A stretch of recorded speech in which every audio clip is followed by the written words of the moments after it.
जुलाई से जारी जल तबाही के मंजर अगस्त में भी तबाही मचा रहे हैं। अगस्त महीने के 15 दिन बीत गए, लेकिन सैलाबी अटैक से देश के कई राज्यों में हालात बद से बदतर बने हुए हैं। फिलहाल 12 राज्यों में बारिश और बाढ़ समेत लैंडस्लाइड के प्रहार से तबाही मची है।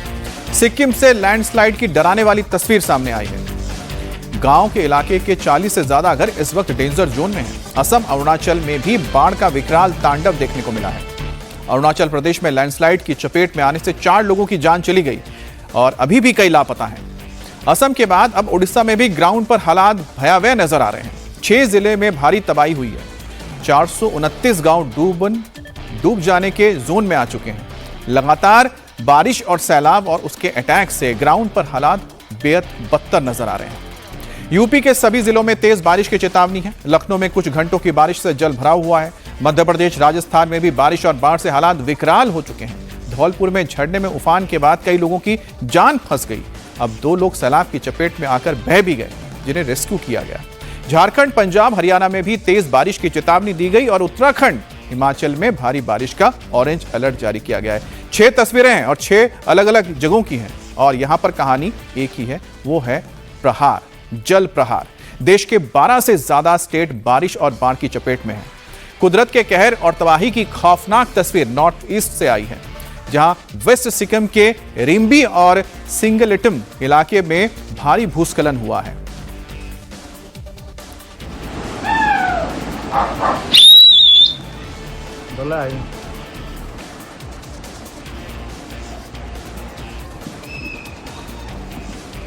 लो यो हाम्रो घर सिधै माथि आए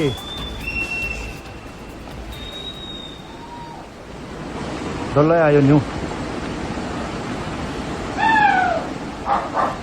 अब चट्टानों के साथ यहां पर पेड़ भी नीचे की ओर खिसकने लगे। गांव के 35 से 40 घर इस मकान के जो तस्वीर जहां से ली जा रही है उसके आसपास के करीब 40 मकान इस वक्त डेंजर जोन में हैं, जिसके बाद प्रशासन ने सभी घरों को खाली करने के लिए कहा है। 150 से ज्यादा लोगों को सुरक्षित जगहों तक पहुंचाया गया है। एहतियातन पूरे इलाके में निगरानी की जा रही है और किसी को भी भूस्खलन वाले यानी कि लैंडस्लाइड जोन में जाने की अनुमति नहीं है। प्रशासन आसपास के इलाके में भी लोगों को सावधान कर रहा है ताकि वो लैंडस्लाइड जोन इलाके में ना जाए। अब राजस्थान में बारिश और बाढ़ का भीषण प्रहार देखने को मिला। मूसलाधार बारिश के चलते धौलपुर में नदियां उफान पर हैं। धौलपुर से सैलाबी अटैक की डराने वाली ये तस्वीर सामने आई, जहां फेमस दमोह झरना से सैलाब के अटैक में लोग फंस गए। झरना देखने के लिए करीब 100 लोग यहां पर पहुंचे, तभी फ्लैश फ्लड की तरह अचानक पानी ज्यादा आ गया। चारों तरफ पानी भर गया। जो लोग बीच में मौजूद थे वो फंस गए, वो नहीं आ पाए किनारे तक। इस दौरान 2 लोग बह भी गए और पानी ज्यादा होने के चलते लोग उनको बचा नहीं पा रहे थे। चीख पुकार मच गया। अब देखिए ये तस्वीर है जहां पर एक शख्स कोशिश कर रहा है कि तैरता वो किनारे पे आ जाए और बड़ी मुश्किल से जब किनारे तक पहुंचा तो किसी ने उसको खींचकर किनारे की ओर लेकर गया और बाकी लोग जो मौजूद थे उनको बचाने के लिए पहले रस्सी, फिर स्थानीय लोगों ने किसी तरह से इनको एक एक करके बाहर निकाला और यहाँ पर जो झाड़ यहाँ पर मौजूद है इनको पकड़कर लोग काफी देर तक खुद को बचाते रहे। जब पुलिस टीम और साथ ही एसडीआरएफ की टीम को इस बारे में जानकारी मिली तो राहत और बचाव के काम में वो जुट गए और एक एक करके लोगों को बाहर निकालने का काम शुरू किया।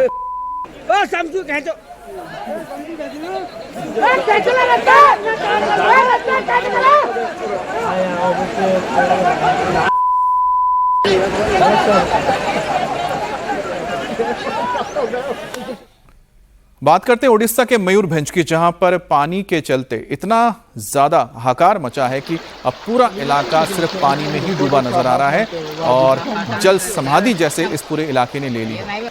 हर तरफ पानी भरा हुआ है। नाव के जरिए लोगों को बाहर निकालने की कोशिश हो रही है। ऐसी एक तस्वीर आपके सामने है इस वक्त। देखिए कि यहाँ पर आपको जो गाड़ी नजर आ रही है वो आधे से ज्यादा पानी में डूबी हुई है और उस वहां पर मौजूद लोगों को निकालने के लिए एक नाव ले जाया गया और जो वहां पर रेस्क्यू टीम पहुंची थी, रेस्क्यू टीम ने इस गाड़ी में मौजूद लोगों को बचाया और उन्हें किनारे तक लेकर आए और लगातार ये पानी बढ़ता ही जा रहा था और ऐसा लग रहा था शायद ये पूरी की पूरी गाड़ी ही डूब जाएगी। और देखते देखते कुछ ऐसा ही हुआ।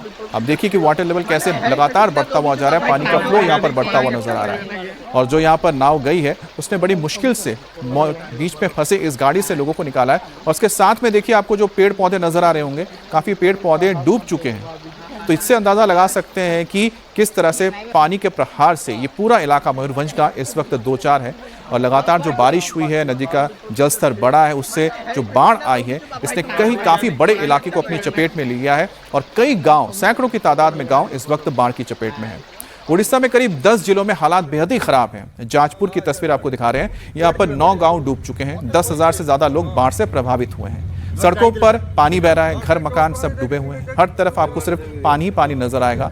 यहाँ तक कि आप देखिए कि घरों के अंदर जो पानी घुसा है, अब जिनके पास 2 मंजिला मकान है वो तो ऊपर जाके रह सकते हैं, क्योंकि जो ग्राउंड फ्लोर है, देखिए ग्राउंड फ्लोर में तो लगभग कमर से ज़्यादा ही पानी नजर आ रहा है। और यहाँ पर जो सड़कें वहाँ करती थी, अब वहाँ पर नाव चल रही है। गाँव के अंदर जो भी तस्वीर आई है, अब देखिए गांव के अंदर जो कुछ भी है सब कुछ पानी में डूबा हुआ है। यहाँ पर मंदिर भी आप देख सकते हैं कि मंदिर का पूरा प्रांगण भी, जो कॉम्प्लेक्स है, वो पानी में डूबा हुआ नजर आ रहा है। तो इस तरह से 10 ऐसे ज़िले हैं इस वक्त उड़ीसा में जो बाढ़ से काफ़ी प्रभावित हुए हैं। और 400 से ज़्यादा गाँव हैं जो पानी में डूब चुके हैं। 10,000 से ज़्यादा लोग तो सिर्फ जजपुर में ही डिस्प्लेस, यानी कि जिनको प्रभावित होने के बाद दूसरे जगहों पर शिफ्ट किया गया है। और यही तस्वीर उड़ीसा के, चाहे मयूरभंज हो या फिर जाजपुर हो, इन इलाकों से आ रही है।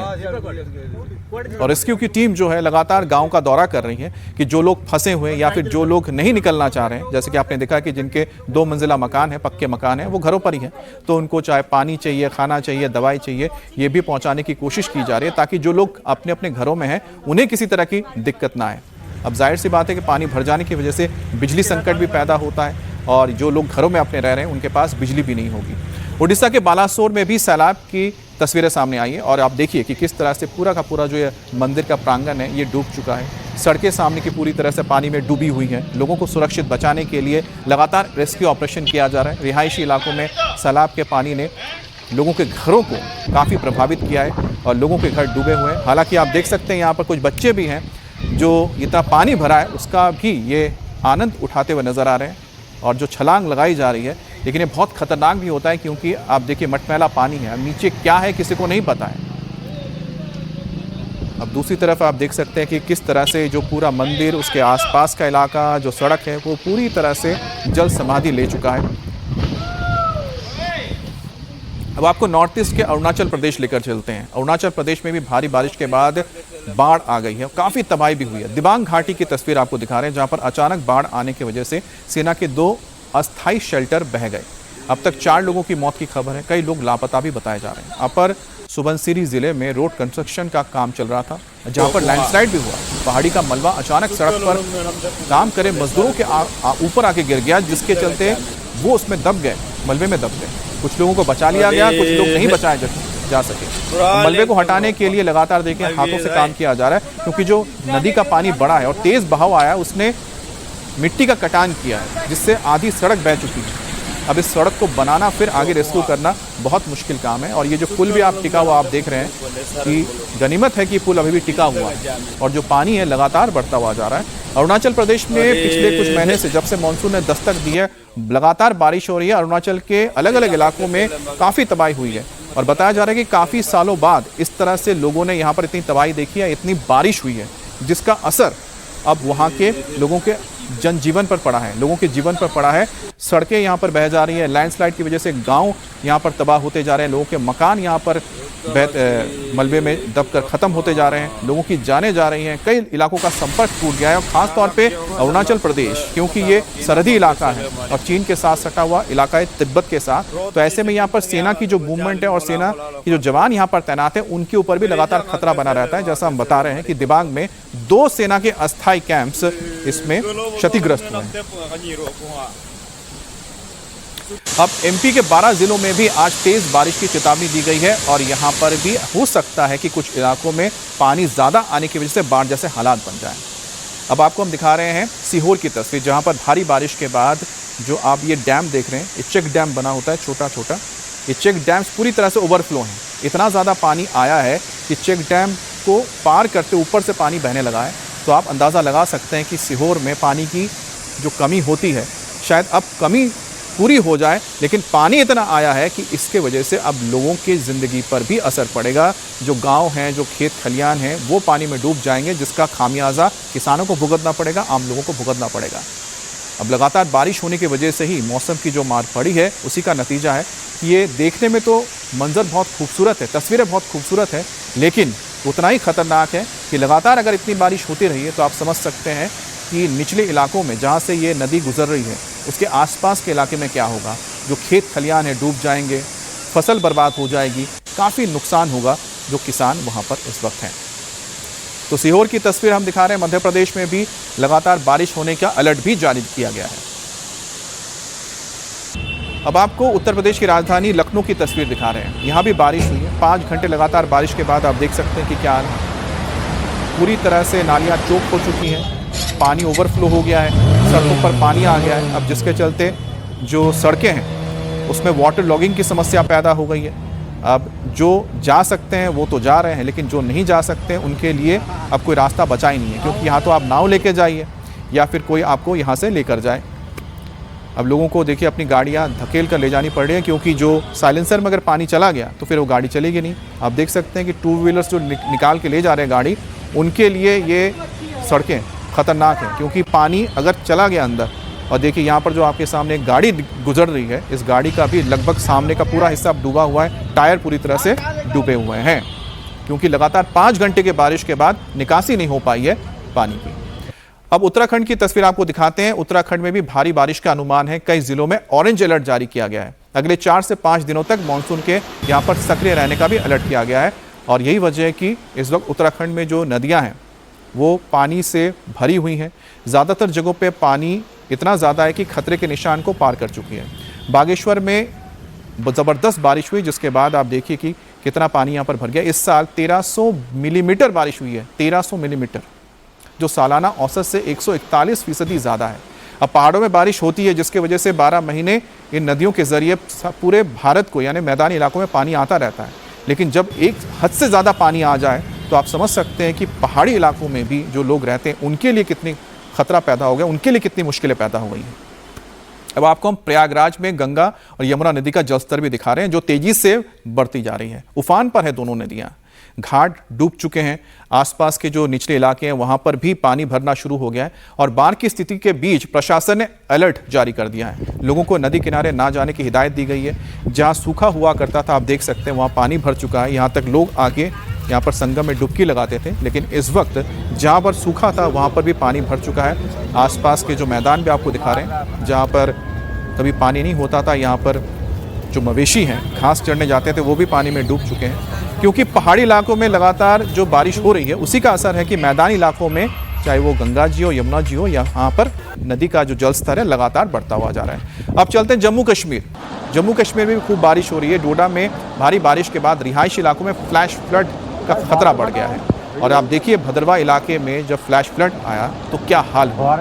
लोगों ने किसी तरह अपनी जान बचाई, अपनी गाड़ियों को किनारे लगाया। और तेज़ी से जो पानी और मलबा नीचे आता है ये बहुत ही खतरनाक होता है, क्योंकि अपने साथ बड़े बड़े बोल्डर्स भी लेकर आता है, पत्थर लेकर आता है। और यही वजह कि ये अपने साथ चाहे गाड़ी हो या फिर मकान अगर कमज़ोर है, मकान की नींव अगर कमज़ोर है तो वो भी साथ में बहा कर ले जाए। और बादल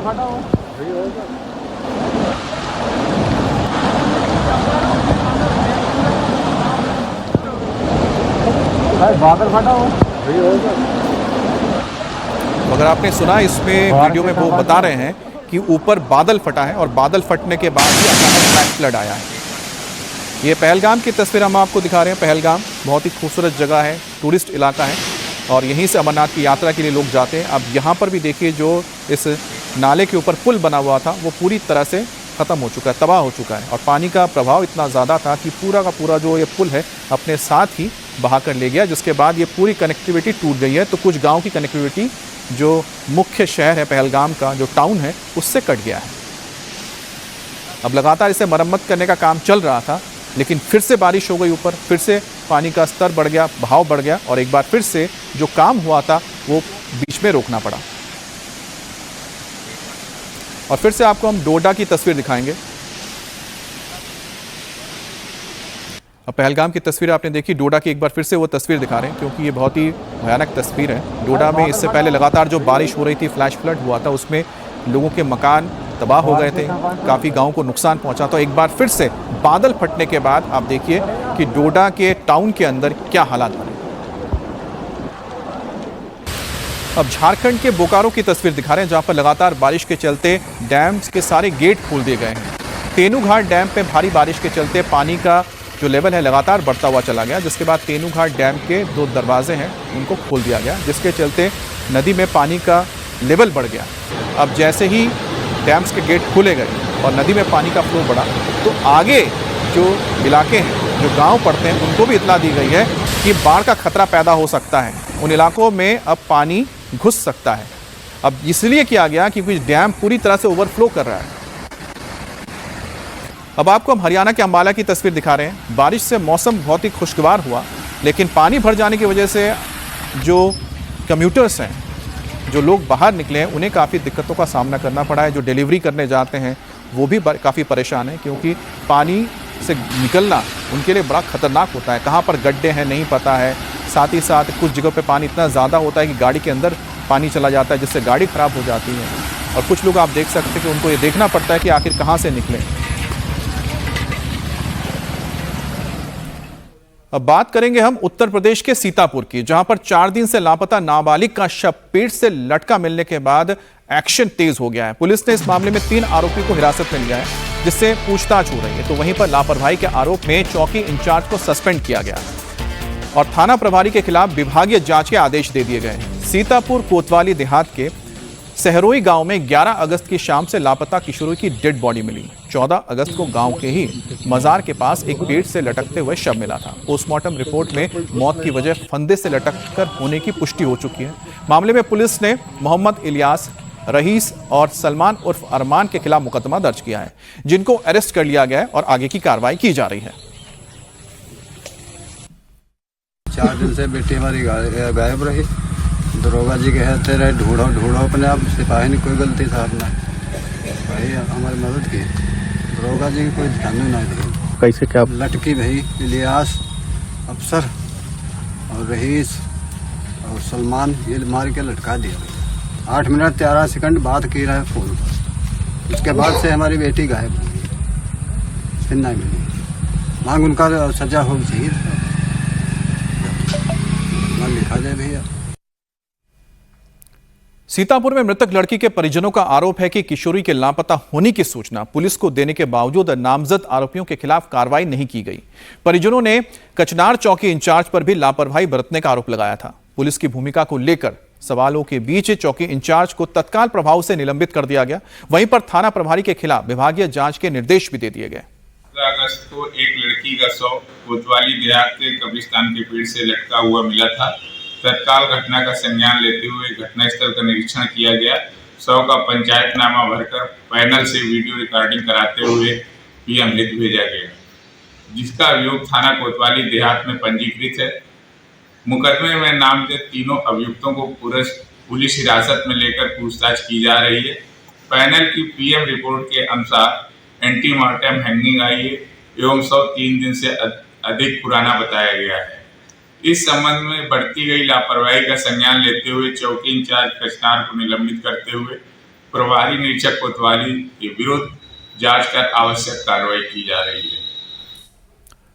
और सीतापुर में मामला तूल पकड़ने पर भीम आर्मी संगठन भी सड़क पर उतर आया। लापरवाही के मामले पर पुलिस पर सख्त एक्शन लेने की मांग की, साथ ही लड़की की मौत के मामले में भी जांच के बाद उचित कार्रवाई करने की डिमांड रखी गई। ये मामला 11 तारीख को एक लड़की 4 बजे अपने घर से गायब हुई, जिसको पुलिस को जानकारी दी गई परिवार के द्वारा, लेकिन पुलिस ने उस पर संज्ञान नहीं लिया।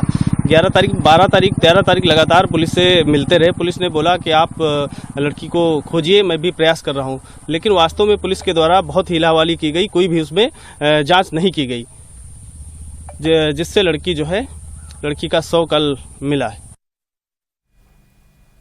और खबर यूपी के प्रयागराज से है, जहां पर धूमनगंज के हरवारा इलाके में 2 पक्षों की मारपीट के दौरान एक पक्ष की तरफ से फायरिंग की गई।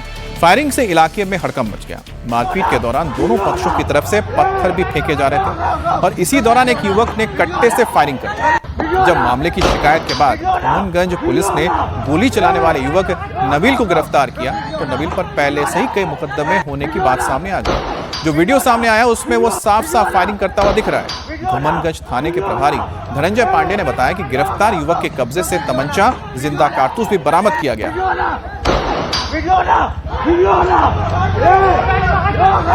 तो ये तस्वीर आप देख रहे हैं धूमनगंज की है, प्रयागराज की, जहां पर दो गुटों में विवाद हुआ। विवाद इतना बढ़ गया कि एक दूसरे के ऊपर पत्थर फेंकने लगे और इसी दौरान एक पक्ष की ओर से एक शख्स ने अपनी बंदूक निकाली, यानी तमंचा निकाला, देसी तमंचा, और उससे फायरिंग कर दी।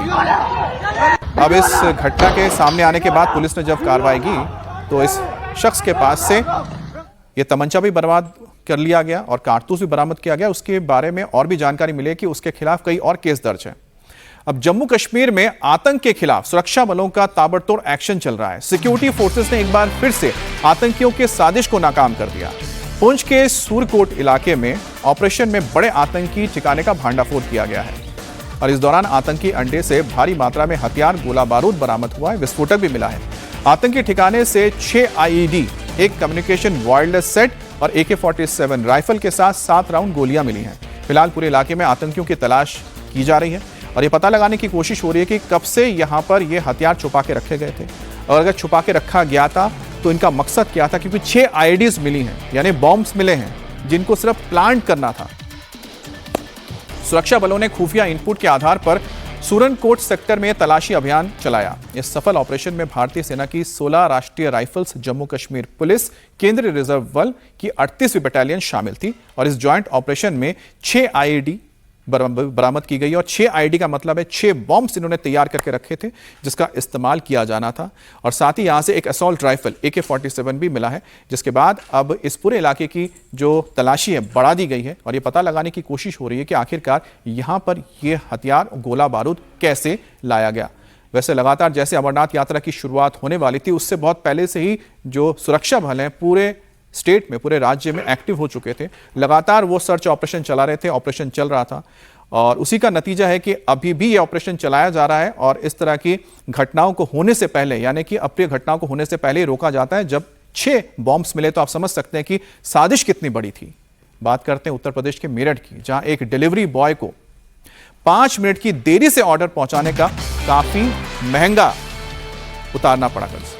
ऑर्डर देने वाले शख्स ने घर में बंद करके डिलीवरी बॉय की जमकर पिटाई कर दी। हैरानी की बात तो यह रही कि इस मारपीट में ऑर्डर देने वाले शख्स की पत्नी ने भी उसका साथ दिया। महज 5 मिनट लेट पहुंचने पर उसको यह खामियाजा भुगतना पड़ा, उसे पीटा गया। यह तस्वीर आप देख रहे हैं मेरठ की। आप सोचिए कि आपके घर में डिलीवरी बॉय आया है और जो ऑर्डर है 5 मिनट लेट हो गया और मान लिया कि 10 मिनट भी लेट हो गया, तो उसका रवैया क्या है। देखिए, जिनके ऑर्डर को लेकर वो पहुंचा था। क्या मानता है आपको? क्या मान रहा है आपको? करोड़ नवाब है, नवाब उतार 2 मिनट में भी उतारो, नवाब भी नवाब उतारू, रिकॉर्डिंग ऑर्डर सब निकाल दो मिनट से पहले, समझ गया? चलो हो जाएगा, निकालते का तो यहां पर आपने देखा कि किस तरह से जो शख्स है वो पहले उसको बोलता है कि देरी से क्यों आया है, उसके बाद उसके साथ बहस होती है और बहस होने के बाद उसके ऊपर हाथ उठाया जाता है। डिलीवरी बॉय ने पिटाई करने वाले की पत्नी से मदद की गुहार लगाई, लेकिन महिला मदद करने के बजाय अपने पति को डिलीवरी बॉय के घर के अंदर ले आने के लिए कहा, क्योंकि बाहर शोरगुल से आसपास के लोग आ सकते थे और फिर लॉबी में लगे CCTV कैमरे में सब कुछ रिकॉर्ड हो रहा था। लेकिन वो भूल गए कि अब तक की ये घटना CCTV में रिकॉर्ड हो चुकी थी। मेरे पास एक ऑर्डर आता है जो कि 9:45 के आसपास आया था शायद, या 50 के आसपास, जो भी आया था। तो इनका ऑर्डर 5 मिनट डिले हुआ था क्योंकि यहाँ पे आइटम ढूंढ रहे थे, इस वजह से डिले हुआ था। तो यहाँ इनका कॉल आता है कि 15 मिनट से मेरा ऑर्डर आया नहीं है। आपको हम सीधे अब राजस्थान लिए चलते हैं। गृह मंत्री अमित शाह राजस्थान के दौरे पर है और इस वक्त वो एक सभा को संबोधित कर रहे हैं कि वंदे मातरम उसका गान अधूरा छोड़ दिया जाए। कांग्रेसियों को शर्म आनी चाहिए और जरा भी शर्म बची है तो 2 हाथ जोड़कर बंकिम बाबू की अमर आत्मा से और देश की जनता से माफी मांगनी चाहिए। मित्रों, आज अटल जी की पुण्यतिथि है। मैं यहां आया हूं तब आज देश भर के सभी लोग अटल जी को श्रद्धांजलि देने का काम कर रहे हैं। राष्ट्रपति महोदया, प्रधानमंत्री जी सभी ने आज दिल्ली में अटल जी को श्रद्धांजलि दी है। हम सब ने भी आज ये इनकी नवनिर्मित प्रतिमा के सामने नतमस्तक होकर अटल जी का देश के विकास में, देश की सुरक्षा में जो योगदान था उसको याद किया है। अटल जी ने बाल्यकाल से ही